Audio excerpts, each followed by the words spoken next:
All right, everybody. So for 30 years, we were supposed to be convinced that Scar is the main villain of The Lion King.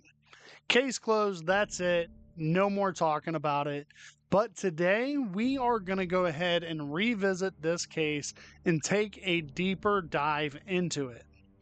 Now, before the comments explode with, yes, he's guilty, that is it, let's go ahead and talk about it because I'm not talking about Scar as a saint.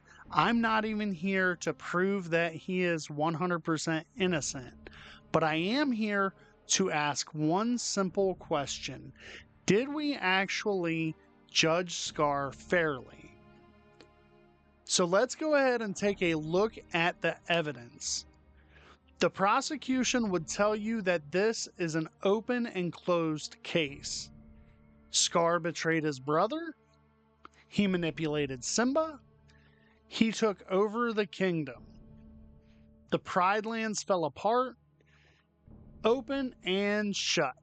But every story has two sides. Let's go ahead and talk about Simba. We are introduced to Simba as an innocent little cub, but let's be honest with ourselves for a second. If we look deeper into Simba, he is an entitled brat. He spends the first entire part of the movie talking about one day everything will belong to him. He believes becoming king means that he can do whatever he wants. And when his father tells him not to go somewhere, he does it anyway. Not only does he ignore Mufasa's instructions, but he also drags Nala along for the ride, which endangers both of their lives, forcing Mufasa to rescue both of them. Now, take a second and think about that. If Simba had just listened to his father, none of that would have even happened. And then later, Scar lures Simba into the gorge. Now, hold on. Was Scar manipulating Simba? Absolutely. But would Simba have been there if he just learned to obey the king in the first place? That is the question that's worth asking. Now, let's go ahead and talk about Scar for a minute. Imagine spending your entire life believing one day you'll inherit the throne.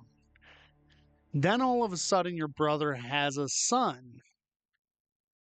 Overnight, everything changes. You are no longer in the line of succession. Your future disappears before you've even done anything wrong. Does that justify what Scar does eventually? No, absolutely not. And I'm not saying that.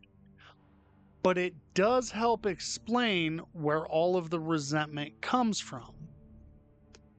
And here's another question that nobody seems to want to ask. What is the deal with the hyenas?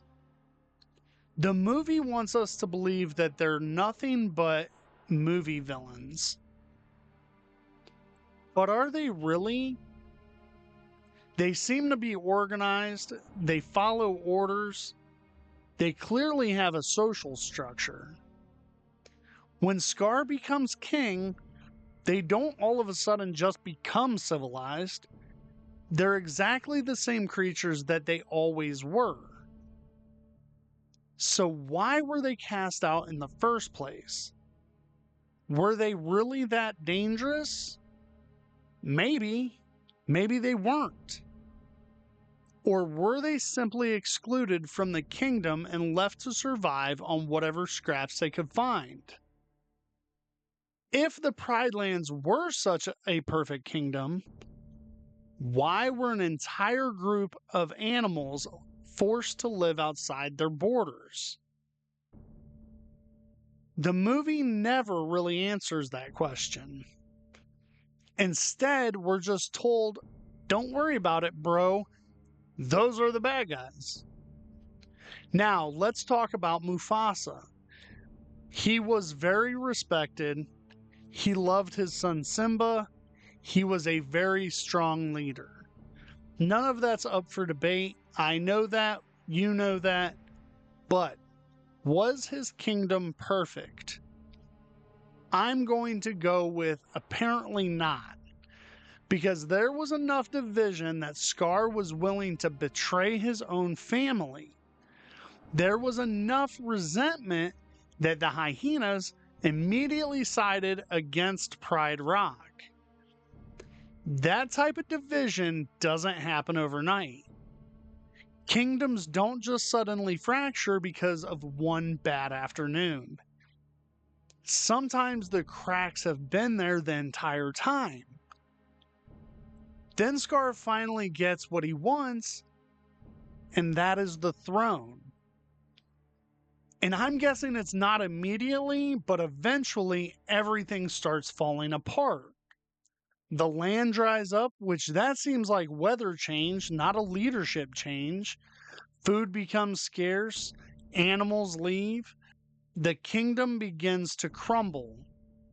The movie points to Scar as the reasoning behind this. And maybe parts of that may be true. And maybe parts of it are not 100% his fault. Leading a kingdom that has already had deep divisions, food shortages, and entire populations living outside of its borders wasn't as simple as replacing one king with another. These were other underlying issues. Could Scar have made terrible decisions? Absolutely. Did those decisions make anything worse? Probably and possibly. But was every problem in Pride Lands created by Scar? I am definitely not convinced that the movie proves that and can prove that. Now, let's address the biggest issue. Mufasa. Did Scar kill him? Here's where the defense has to be honest. Scar absolutely engineered the situation. He manipulated Simba. He worked with the hyenas. And when Mufasa reached the top of the cliff, Scar made the choice to let him fall. There is no defending that. The decision changed everything. So no, Scar is not innocent, not even close. But maybe that's the wrong question. Maybe the better question is, was Scar born a monster? Or was he just a prince who spent years watching the future that he believed was his slowly disappear? Was he driven by greed, jealousy, by resentment, or by a combination of all three?